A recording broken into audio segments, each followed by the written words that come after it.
episodes of horror with Donna and Eric. I'm Donna. And I'm Eric. And tonight on our Texas AuthorCon and Book Festival interview, we have Juan Perez. Welcome, Juan. And I'm fine. How's it going? All right, how y'all doing? Pretty good.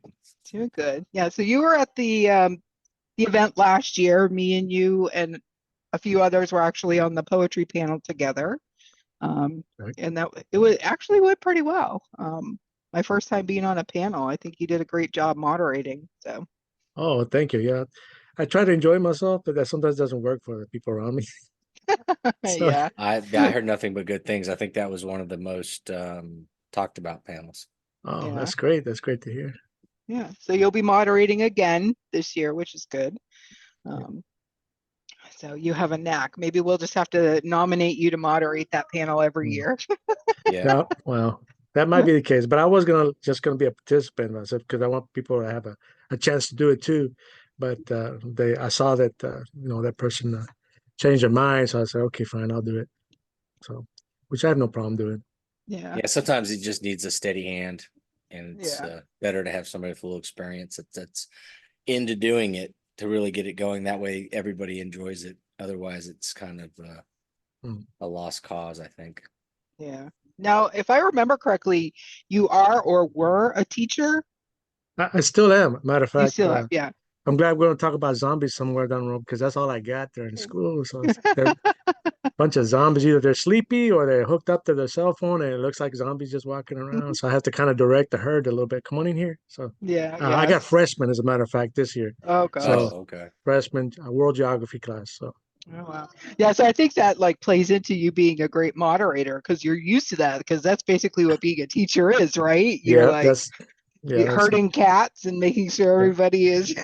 And apparently I provide the entertainment too. So That's great. So we have some little fun questions to start off with. Jason, Michael, or Freddie?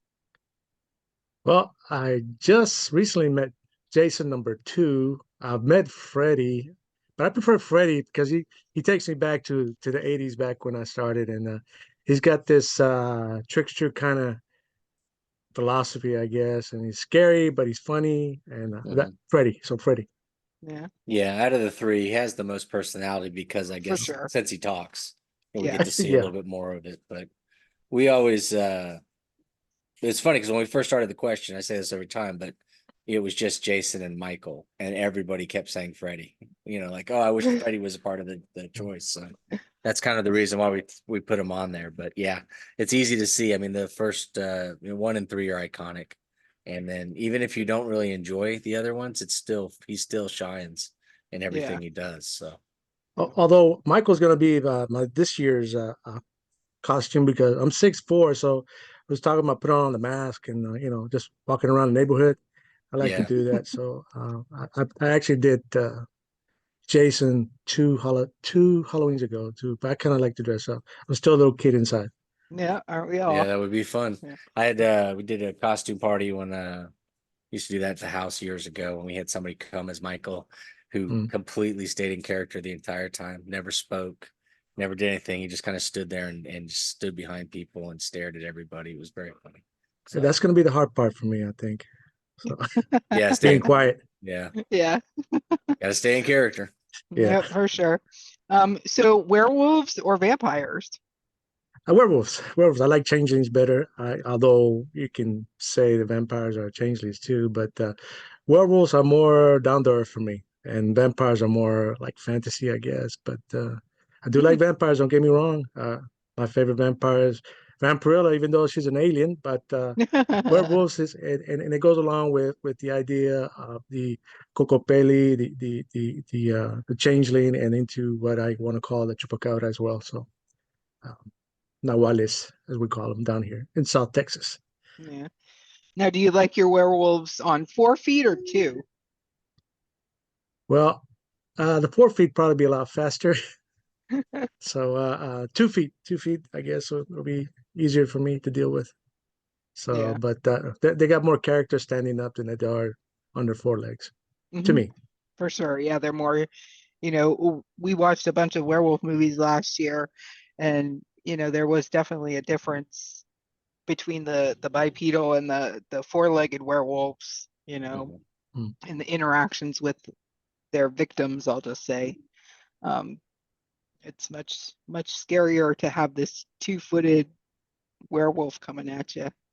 Well, I did write a series of 7 sonnets on a werewolf, and basically he was having his dishes. He'd have like Chinese one night and about to have Mexican the other night, but he was fascinated with the music of Britney Spears, and he was talking about how she was the main bitch for him, basically. Britney Spears is a werewolf. So, I mean, I've done that kind of before, and I like the idea.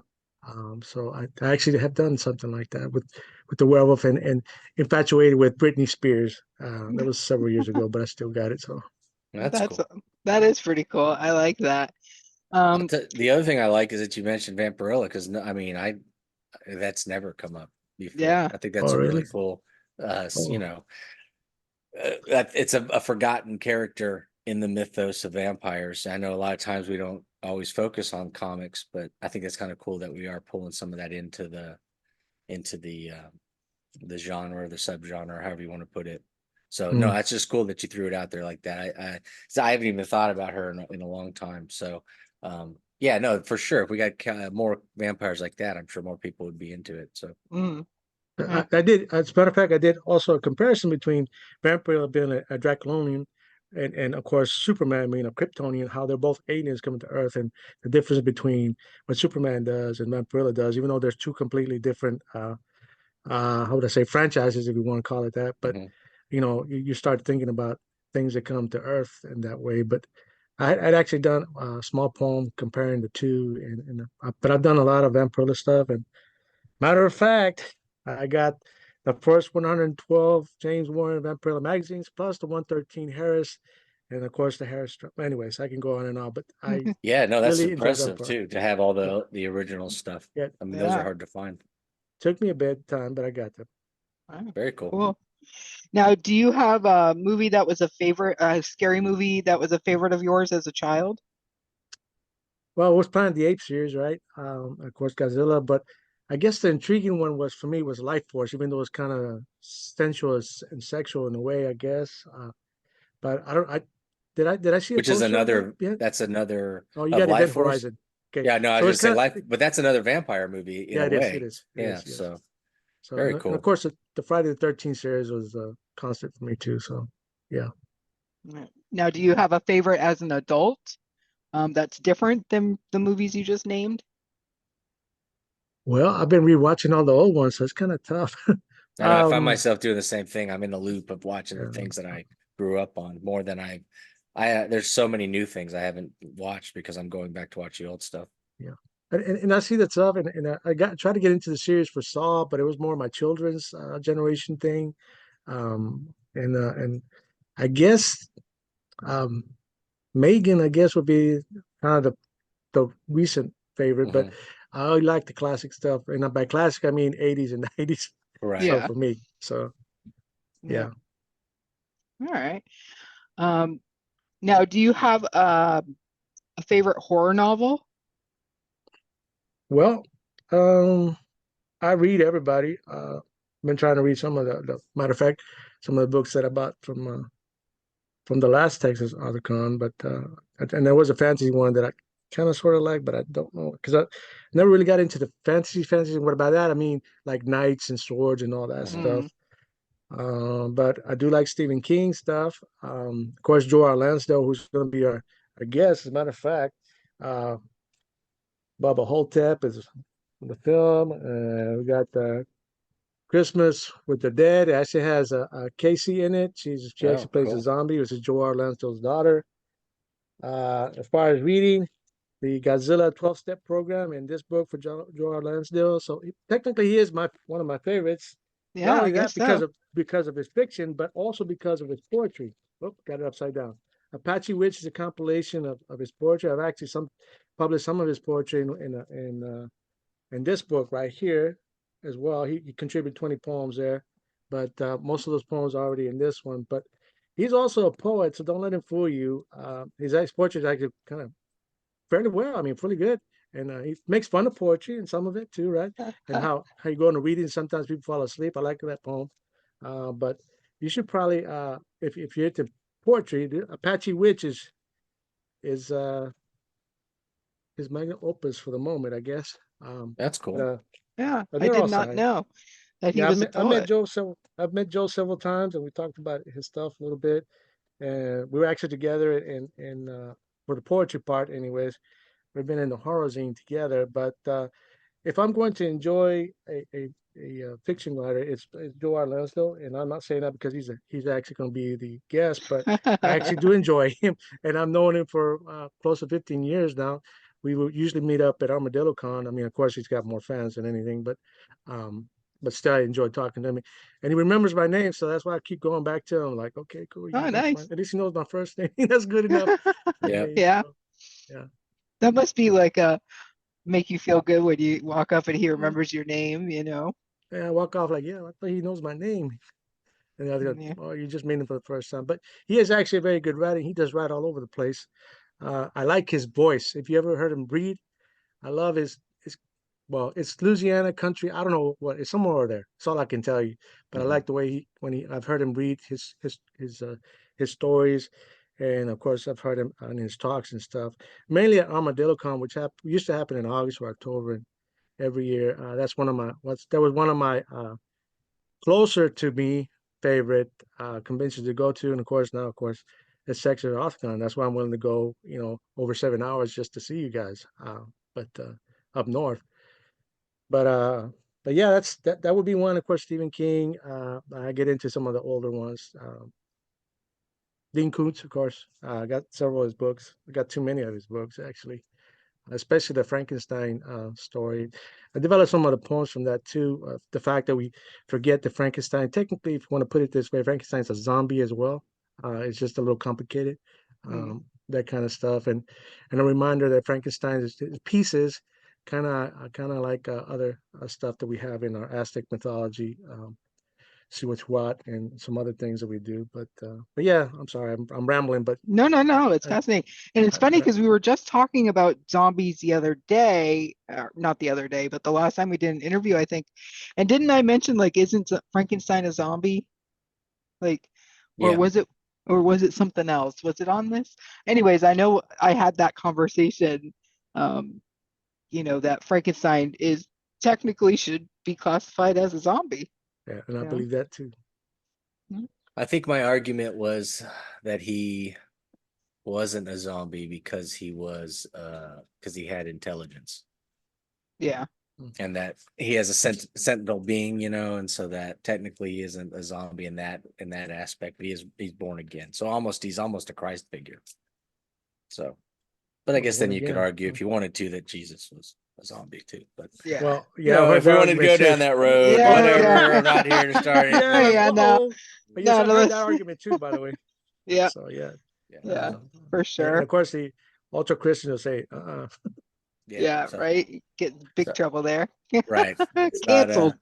yeah. Let's not make this yeah, the thing that gets viral for us. So Yeah. um yeah, mhm. but Yeah. yeah, no, yeah, you and I had this discussion because we've done our interview show where we talked over the questions. That's what it was. Yeah. We were talking together. Yeah. Um, so I'll go ahead and share my screen for this next part here. So I have two covers from two of your books. Ah, So why don't you tell people who don't know your writing, tell us about the genre that you write in or the style of I- writing that you do. well, I'm all over the place in case. Well, I'm pretty sure you already found out, but Sex, Lies, and Chupacabras is where I'll have that werewolf story. As a matter of fact, I got it right here in front of me, so I can talk about that. There's only four poems, four big poems in here. Is it four? That's one, two, three. Yeah, and the first one is the open letter about the chupacabra, of course. And that's seven poems, seven sonnets on it. So basically, both of them are sonnets, but the Sex, Lies, and Chupacabras is basically a crown of sonnets, four crowns of sonnets in there, but they're all different. The first one is of course an open letter about Chupacabra, about how saving Chupacabra and how much blame it's gotten and stuff. The Mhm. second one is Speedy Gonzalez Speaks. So talking about the Speedy Gonzalez from the cartoon and how he's taken advantage of and how he basically knows that he needs to kill Sylvester the cat and for what reasons and why he's bestowed with those powers that he has, of speed and all that. The litany for lycanthropy is the one about that I was talking to you about, the Britney Spears. Werewolf doesn't infatuate with Britney Spears, but he's driving his car and he realizes it's a full moon and he knows he's gonna have to change. And he doesn't want to wreck his car because he got it from one of his meals, quote unquote, at one time. So he parks the car and of course waits for the moon and he turns into whatever, turns into the werewolf and moves on to another meal. But at the same time, he's listening to Britney on the radio. So, but it is also Crown of Sonnet, which is 7 sonnets, 14-line poems. And then the last one is about me learning English, basically, but this time it's learning to read with the chupacabra and his adventures. See the chupacabra, basically eating a dog, and Spike sees him eating the dog. Spike is his friend, and he falls into this house eventually as he's trying to get away from Spike to Dick and Jane's house. Well, Dick's inside sleeping, and Jane's outside with it might be the UPS driver, I don't know. And Chupacabra doesn't understand what he's seeing, but apparently they're wrestling. And of course, eventually Dick wakes up, has a 12 gauge. It gets messy, and the cops show up, and then Dick also goes down. And so, anyways, that's the end of the book. But they're poems. They're put in the sonnet form. They're crown of 7, so 7 sonnets per subject, and there's 4 subjects in that one. Space and Pieces was basically my tribute to heavy metal, and basically Okay. it's a series of sounds. There are sonnets also, but in this one there's 8 um yeah 8 different subjects, but all kind of sort of the same thing. Each one of those subjects has 3 sonnets to it, and there's a lot of repetition of early stuff in there. Like the first poem is Early Log, the Mercury Space Trial, and then by the end, they're all related somehow, but they're not related. At the end, the narrator finds himself in front of the hugest cockroach about to be sacrificed. But the intention was to create a literary heavy metal sonnets with this book, and this one did garner a Rising nomination, but of course it didn't win. So, but it was nominated nonetheless. But these are also sonnets here, 14-line poems, and in the style. If you've read Heavy Metal magazine, that's what I'm talking about. Heavy Metal magazine, Yep. the French inception of heavy metal. What we know as heavy metal magazines here in America, by Kevin Eastman. At least I got to meet that guy, the Ninja Turtle guy, but he also was the producer of heavy metal here in America until I guess he sold it or something. I don't know what happened. But anyways, that was my intention with this, to create basically heavy metal style readings, but in poetic form. So that's the both attempts here with poetry, and that's basically what Nice. these 2 books are. And of course, these are books that I've had in the past, and they're all self-published. Some of the poems have been published with other places online, but as a collection, they were self-published by the House of the Fighting Chupacabras, which is basically what we founded about 12 years ago. Nice. No, And it I sounds love that. really interesting. Yeah, I love your byline there on El Chupacabra Poet Laureate. Oh yeah, they gave me that because I keep talking about it. This is not the only book on chupacabras, and I got like 2 other manuscripts waiting on chupacabras too. So I got several books on it.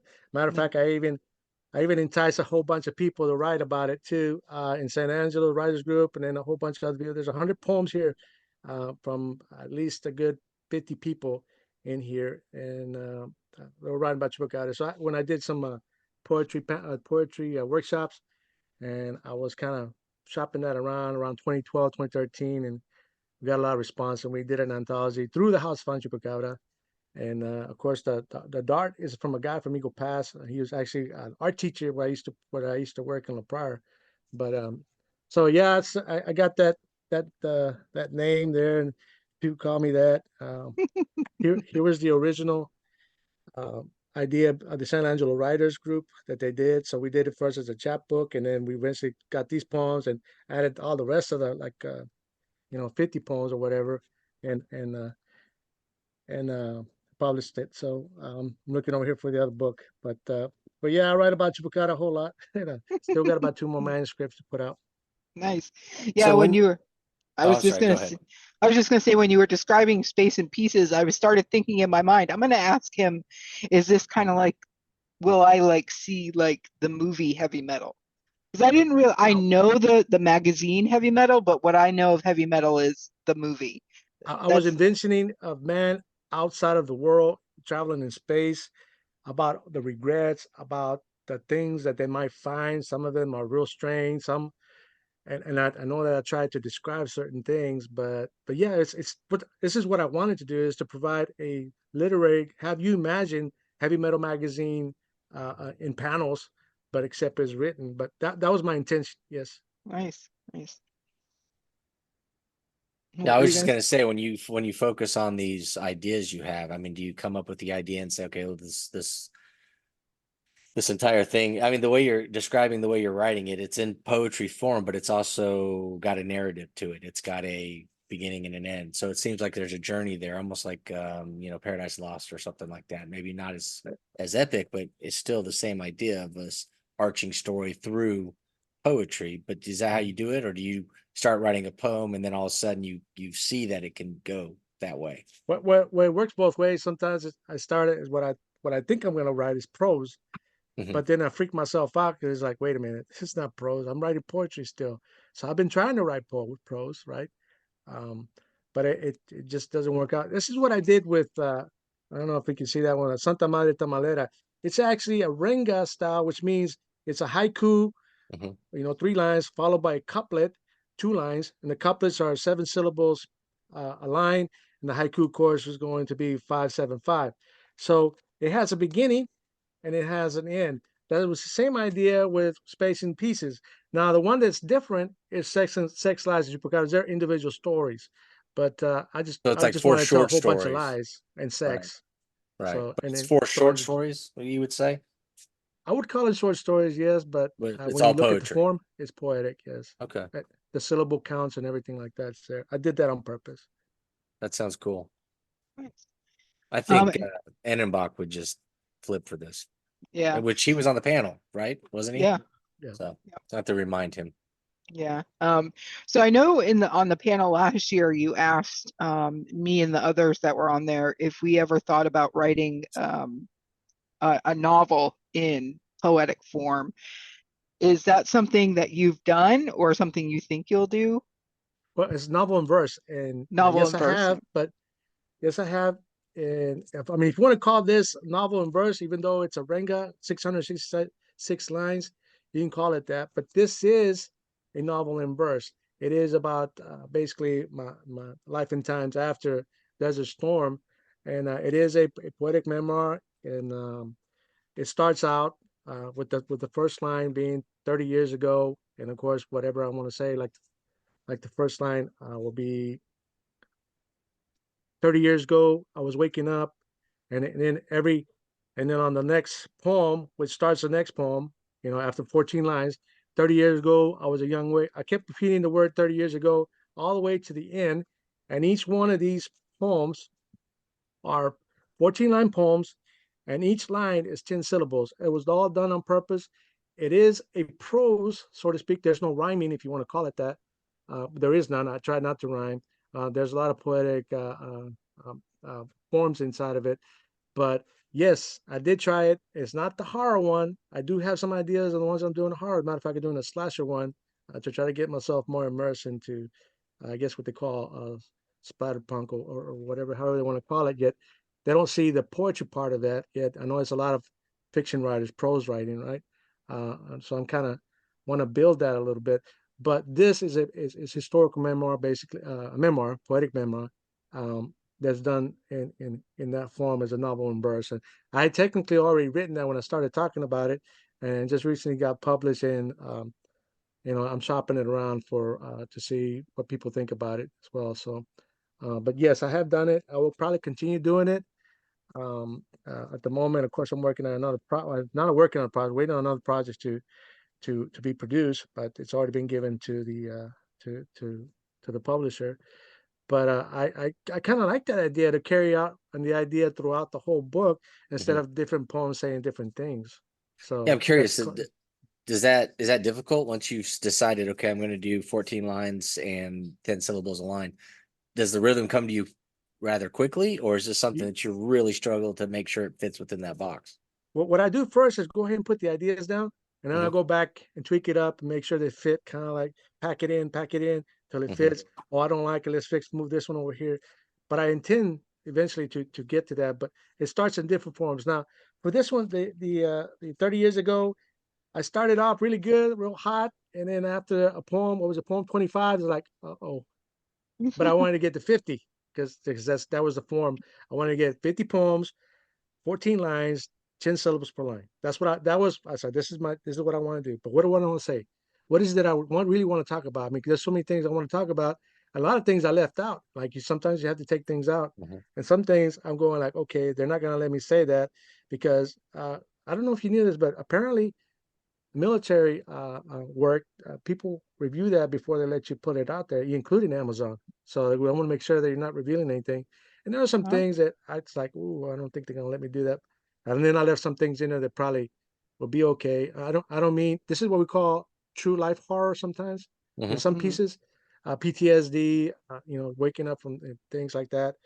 But I do know that they actually sanction within themselves what we say in books that are have to do with not science fiction military, but historical military pieces.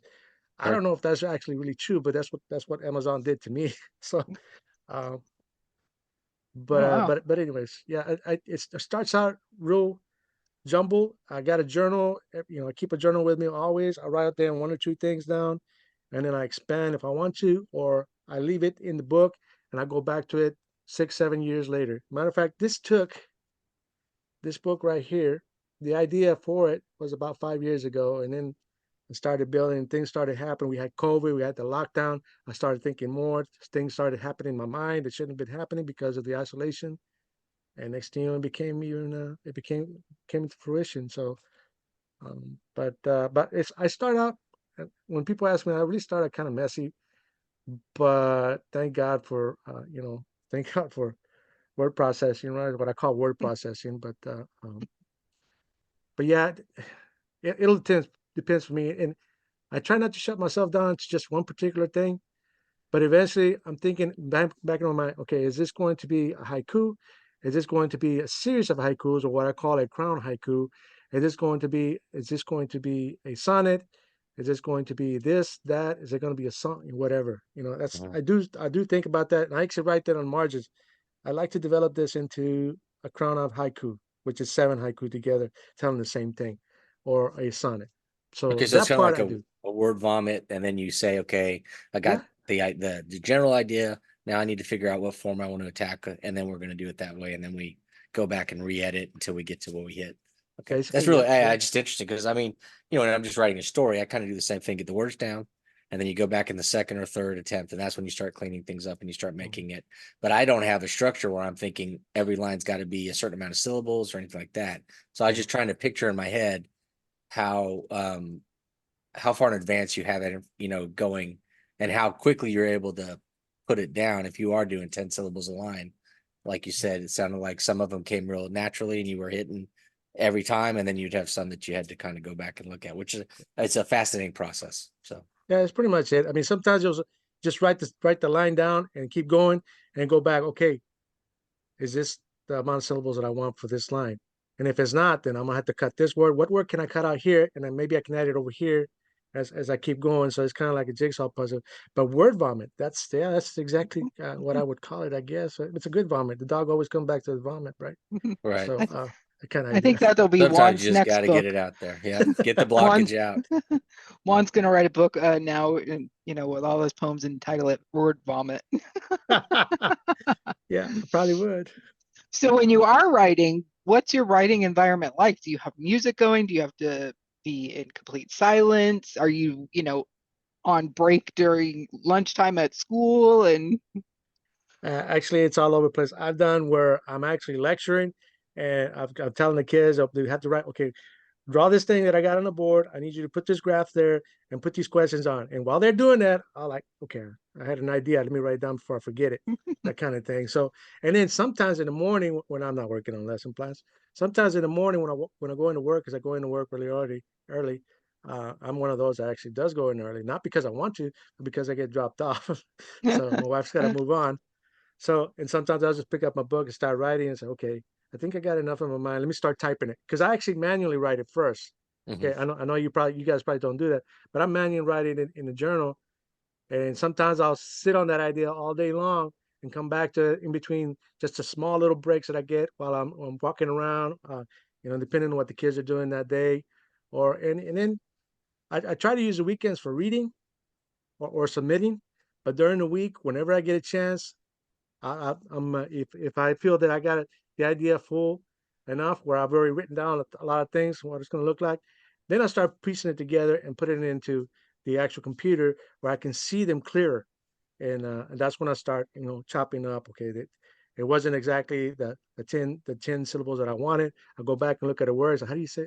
You know, there's words that always trick me up, like fire and alien. It's like, how do you want to say it? When you say it alien, that's three, but you would say alien, that's two, that kind of stuff. So, Mhm. but yeah, I try to do it kind of that way. Whenever I get some time to do it, because I have teachers that tell me, well, when I retire, I'm going to write a book. I say, hell no, don't wait till you retire. Write it now. Write it now. Yeah. I don't have time. Make time. Make it. Yep. Yeah, Make steal it time. from the little bit that you get here and there. So, yeah, and I'm the same way. 80% of what when it's ideas, I do like to handwrite it. I have journals everywhere, and then the other 20%, it's text to my wife. So it'll make absolutely no sense to her, and then she'll be like, "Okay, I just keep it in case he needs it," kind of thing. So, Mm. Yeah, so I basically, like you said, I just type when I'm writing. But I find some things, I find that poetry is harder to mhm. work on when you're typing it. I have for poetry, I have to handwrite that. If it's prose, I can type it. It's no big deal. But poetry, I have to handwrite it and then I transcribe it to, on the computer and type it out. Um, Do you read it too while you're typing it? I mean, or when you once you're done finishing, because one of the things that I do is read it. Does it even sound right? yeah, Is it something that a feeling you can convey? Because the thing about poetry is you're basically writing a fiction novel, but in 14 lines, basically yeah, what you're doing.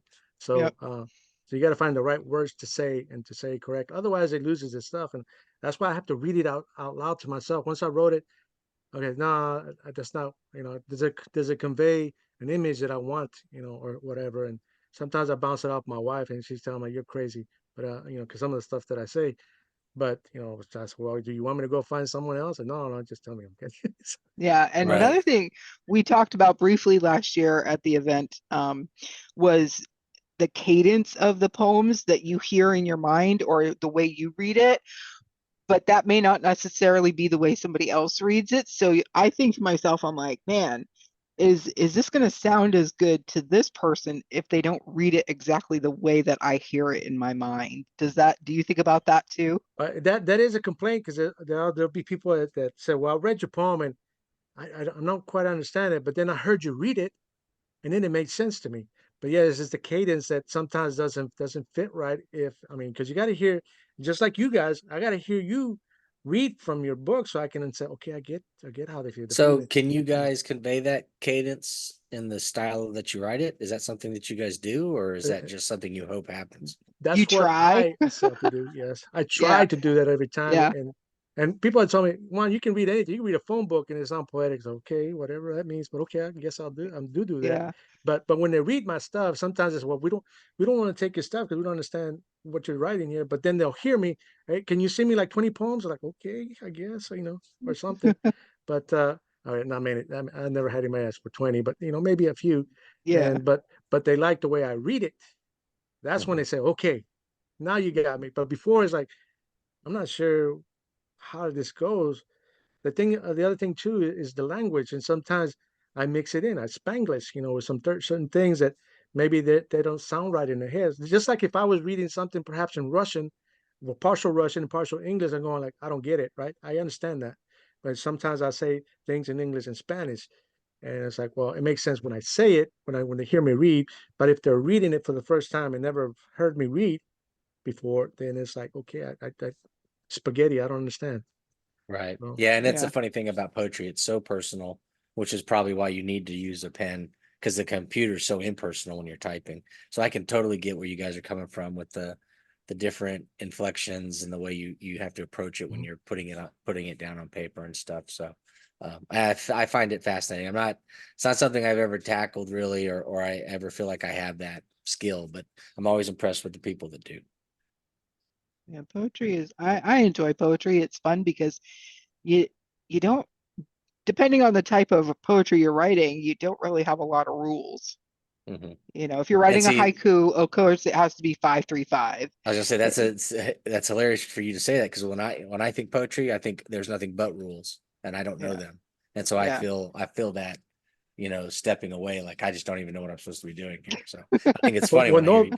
know that when I'm reading, it might not sound like it, but I am playing with rules. Yeah. That and what is that? That's a lot of great writers always say that, you have to learn the rules before you can break them, and then you can do what you want to do with it and play with it. So I just find it a little intimidating, I guess, when it comes to poetry. But it's fascinating to hear you guys talk about it. Yeah. So Juan, do you have any new projects you're working on or anything new that you'll have out for Texas AuthorCon? Well, I just finished this one. It came out in the fall, right? But Okay. it was a limited run, so I'm working on some companion stories. This is a La Santa Madre Tamalera. It's basically down, out and down a lady in the barrio, and she's making tamales, but she's got to find a way to put that meat in the tamales. So she finds a very unique way Okay. to get that meat. So, and it to some people it tastes kind of familiar. This tastes So like my uncle. yeah. So, anyways, but that's the point of that story. But the companions is going, of course, be of course, of a migrant worker that has this magical onion type of thing, which leads into um, a lifestyle of crime, and some other things that I've actually the other companion story is basically having to do with a young lady of Mexican descent that we're talking about in the future as we go into become Martians, for real, and they're having a battle with kind of like the bugs, right? Hmm. And she's using their meat to cook, but turns out the you know meat's not that great, so she has to find a different way to feed her crew, and people have been missing from her crew because of the bugs. So it's like she finds a very unique way to do that and provide a what we call these are based on dishes, Mexican dishes. One of course is the use of onions. This is tamales. That one's going to be menudo. I don't know if you know what menudo is. Basically, it's tripe, spicy tripe with hominy in it, and then of course some other things to combine into this. But the trick is to put them in poetic form. I don't know if I want to use the Renga style with it or it's going to be in sonnet form, and then convert that, find an artist, which is what happened here with this comic book, Mhm. and create the story artistically. The one that I do have coming out pretty soon, I'm not sure how soon, is the Crown Sonnets for a speculative Crown Sonnet called Bury My Heart Under the Marching Sky, but right now it's just in paper form. Um, but it's got 30 haiku crowns, which is basically each haiku crown is 7 haiku, and they all tell the same story. It's like a little short story Mhm. uh, together. Usually a haiku is just one little short event in nature, right? But these haikus are 7 haikus, or we call it a group of haikus, and I'm calling them a crown because there's 7 in reference to the sonnets. But I know some people calling me crazy because I talked to some English professors and they don't like my idea. It doesn't matter. It's not about them. But the point is that I've already published the majority of these poems that are in this book, and they're going to be published individually published, and they're going to be published by Interstellar Flight Press as soon as she gets around to. I know she's got a whole bunch of books that she's bringing out. She does mainly speculative work, which is science fiction stuff, Mhm. but some of their horror poems in there too as well. So that's what I got going on now. So of course the summer's coming up, and we break from being a teacher or our seasonal work, as I call it, seasonal work, because that's Mhm. basically what happens. So teachers are Mm. seasonal workers. People don't realize that. We work for 9 months and we spread our payments throughout the 12 months. But anyways, you don't want to hear about that. The point is this, that summer, I do a lot of more, looking More at the writing. stuff that I got and try to push it on. But I'm trying to limit myself to make sure I'm not pushing too much stuff out in one time because it could kind of get kind of crazy on me. So, Yeah. Now, besides coming to the event, where can people find your work? well, on Facebook, I usually announce it, right? I don't have Twitter and I don't have those other stuff that I know that I think we got people there on all this other social stuff, but I do have a website, juanmperez.com. It was a Weebly is what it is, and I do put the published work in there. One of the things that I've had a difficult part with Amazon is that apparently there's a lot of other Juan Manuel Perez's in the world. It is a very common name. I know that. I got a common name. I'm sorry. So I'm trying to make sure that people realize that these are my books and there's other people who got other books, but sometimes Amazon groups them all together and people don't know which one's which. So Mhm. I refer people to my website, to the actual my book listings, the ones that are actually are mine, so people can at least see these are the ones that belong to him and not some other Juan Manuel Perez. I'm pretty sure there's a lot of people with or some people with English last names that have the same problem, but I definitely have a problem because there's at least 4 or 5 other people throughout the world that are publishing. One from Spain, and there's a Oh, few from geez. South America under the same exact name. Um, Yeah, And I've got a couple Eric Butlers, yeah. so I know what you're talking about. Well, so I it's kind have of crazy. you sent me the link to your author page on Amazon. So I'll make sure that gets in the description of Yeah. the video when we release this. And we'll put a link to your website as well. Because it's pretty easy to remember, Yeah. juanmperez.com. So yeah, we'll see you at Texas AuthorCon and Book Festival. We'll have a link in the description as well to the Eventbrite, so you can go and get your free ticket to the event. And Juan, it's been such a pleasure talking with you. I've really Yep. enjoyed our conversation. You're very fascinating to speak with. So yeah, But thank you. I appreciate that. Thanks for having me on. So it's like I try to find people. I like to be on. I know people say, "Well, yeah, we're all prose writers. What do you want to do? You're a poetry writer." So I tried being a prose writer. It doesn't work out all the time for me. You know what? We're all So storytellers and we're yeah, doing it differently, but I still think it's pretty fascinating the way I do think it's fascinating the way you're doing it. So yeah, I appreciate that. Thank you. Thank you for having me on. Really yeah. appreciate that. So thanks everyone for joining us for this episode, and we'll see you at Texas AuthorCon. See you take it there. easy.